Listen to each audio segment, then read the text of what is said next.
जय हिंद एवरीवन। तो आज 16 सितंबर शिफ्ट 2 में मेरा IB ACIU का एग्ज़ाम था। तो मैं एक जेन्युइन रिव्यू देने वाला हूँ इस एग्ज़ाम और इस शिफ्ट का। तो एक्सेप्ट करंट अफेयर बाकी सब प्रीवियस ईयर से काफ़ी इजी आए थे, मतलब CGL लेवल पे आए थे। तो मैं सब्जेक्ट वाइज इसका रिव्यू करूँगा। सबसे पहले मैंने रीजनिंग अटेम्प्ट की, जो कि एग्जैक्ट CGL लेवल पे थी। कोई भी क्वेश्चन ट्रिकी नहीं था। 20 क्वेश्चन में से एक भी क्वेश्चन ऐसा नहीं था जो आपको फंसाएगा कहीं भी।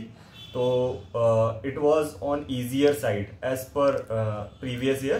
प्रीवियस ईयर में एक दो क्वेश्चन ऐसे होते थे जो ट्रिकी होते थे, लेकिन यहाँ कोई भी क्वेश्चन ऐसा ट्रिकी नहीं था और सारे क्वेश्चन हो गए थे।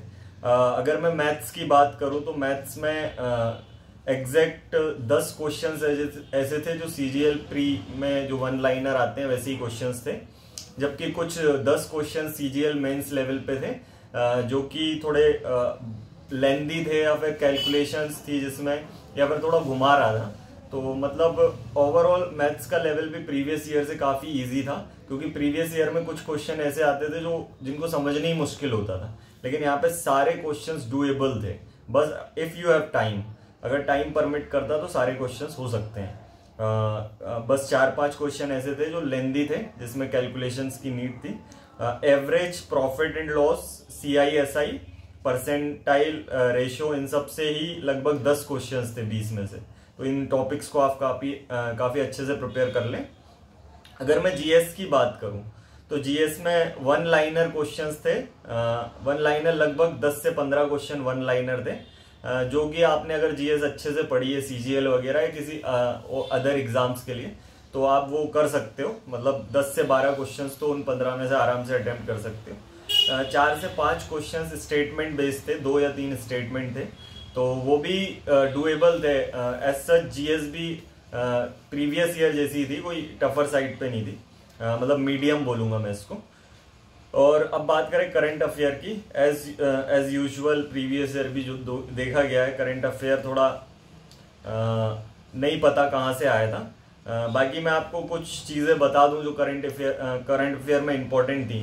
जैसे इंडिया की रैंक पर वो फोकस कर रहा था, लाइक कि इंडिया इंटरनेशनली किस रैंक पे आता है किस चीज में, या अभी किसी चीज की रैंक अनाउंस हुई, इंडेक्सेस वगैरह ये जो आप सब पढ़ते हैं, तो इन सब पे फोकस था। एक क्वेश्चन इंडेक्स से जरूर आ रहा है कि इंडिया की रैंक क्या है किसी चीज में, तो वो आप जरूर करके जाएं। और कुछ ऐसा पूछ रहा है जो नॉर्मल नहीं है, लाइक अपन हैप्पीनेस इंडेक्स ये सब तो कर ही लेते हैं, बाकी कुछ थोड़ा अलग हटके वो पूछ रहा है रैंक वगैरह में।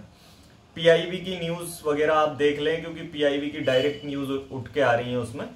जैसे कि डेटाबेस क्वेश्चन आ रहे हैं, लाइक अलॉटमेंट ऑफ फंड, कोई स्कीम दे दी और उसमें पूछा है कि इसमें कितना फंड अलॉट हुआ है, लाइक 400 करोड़, 1000 करोड़, तो ये आपसे डायरेक्ट PIB की न्यूज से वो पूछ रहा है। या फिर स्कीम्स वगैरह से जो भी उनका डेटा है, वो डेटा पे ज्यादा फोकस्ड है, डेट, ईयर ऑफ स्कीम वगैरह, या किसी भी चीज का वो हुआ है, लॉन्च हुआ है, तो उसका ज्यादा फोकस्ड है डेटा पे।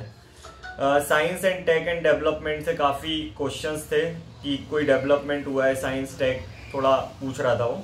स्पोर्ट्स में फोकस था एशिया या इंटरनेशनल पे, नॉट नेशनल न्यूज, एशिया की न्यूज पे ज्यादा फोकस था। तो एशिया के जो भी गेम्स वगैरह स्पोर्ट्स हुए हैं रिसेंटली 2024-25 में, वो आप अच्छे से कर लें। इसके अलावा अवार्ड्स पे फोकस था वो। अवार्ड्स में इंटरनेशनल अवार्ड्स ही पूछ रहा था।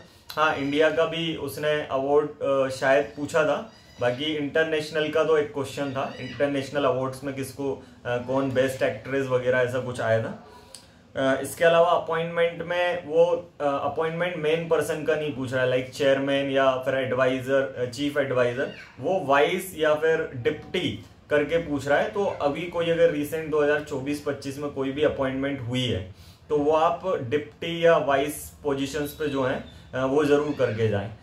मेन वाला तो नहीं पूछ रहा है वो। इसके अलावा लॉन्च, जो अगर कहीं स्कीम लॉन्च हुई है किसी स्टेट में या कुछ न्यू लॉन्च हुआ है इंडिया में 2024-25 में, तो उस पर वो मेन फोकस है और उसमें भी डेटा बेस्ड क्वेश्चंस है। लास्ट में इंटरनेशनल न्यूज पढ़ के जाएं, जो भी जिसमें इंडिया फोकस्ड है, जहां भी इंडिया फोकस्ड है इंटरनेशनल न्यूज में, वहां वो आपसे पूछेगा।